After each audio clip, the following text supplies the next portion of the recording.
ऐसा मामला। जी, इसके बारे में आयोग ने बस ये कह दिया एक असाधारण बैठक हो रही है और उस असाधारण बैठक में इतना असाधारण काम कर दिया कि यहाँ हम लोग साधारण बच्चों की तरह यहाँ खड़े हो गए।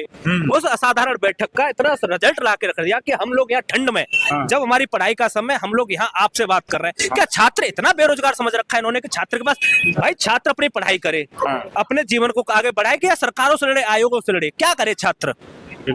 इस बात की जिम्मेदारी सरकार को सुननी चाहिए। हम छात्र हैं, हम किसी भी राजनीतिक दल, किसी भी विचारधारा से पोषित व्यक्ति नहीं है कि हमारा कोई सरकार से या आयोग से लड़ाई है, ये हमारी कोई व्यक्तिगत लड़ाई भी नहीं है। पर लेकिन जब हमारे हकों की बात आएगी, जब हमारे अधिकारों की बात आएगी, तो छात्र इस देश का सबसे शिक्षित वर्ग होता है और अगर हम अपने शिक्षित होकर भी अपने अधिकारों पर डाका डलवा लें तो भाड़ में जाए ऐसी पढ़ाई और भाड़ में जाए ऐसी शिक्षा।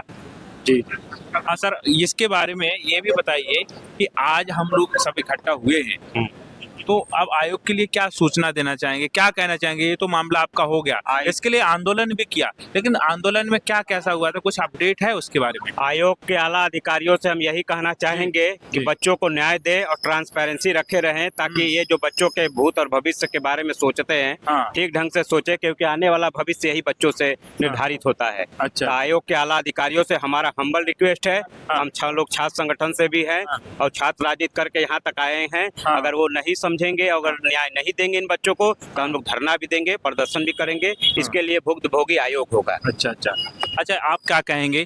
इसमें मुद्दा भी कुछ बच्चों का ऐसा हो गया, कुछ बच्चे बट गए हैं, इसमें गुट बन गया है, कुछ इसके इसमें खिलाफ में हैं, कुछ साथ में हैं, क्या कहना चाहेंगे? क्योंकि ये मुद्दा अलग हो गया, रिवाइज आंसर की का मुद्दा था, अब माइग्रेशन पे आके अटक गया है, तो क्या कहना चाहेंगे? देखिए, मेरा नाम सतपाल सिंह है और मैं यूपीपीसीएस का स्टूडेंट हूँ।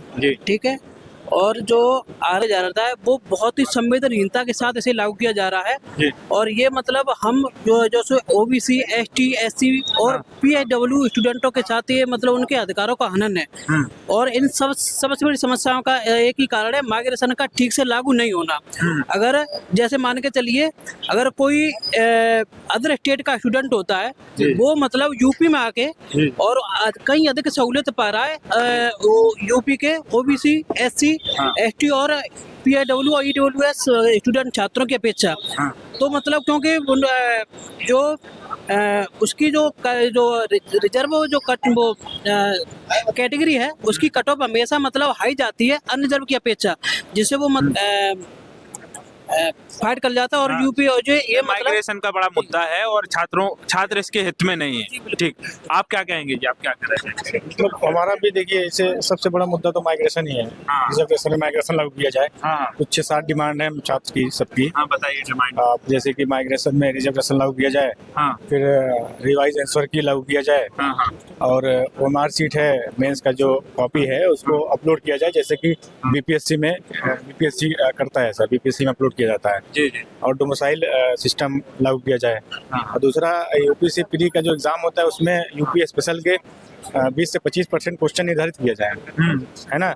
और जैसे हमारे श्री जो अध्यक्ष जी हैं अभी अपने आयोग के, उनके ऊपर भी कुछ मतलब किया जाए, इस्तीफे की हम लोग मांग करते हैं, क्योंकि भाई आप अगर एक संवैधानिक पद पे हैं और आप कार्य सही से नहीं कर रहे हैं, तो सीधा कहीं ना कहीं छात्रों में इस चीज़ के लिए वो है ना, उनके खिलाफ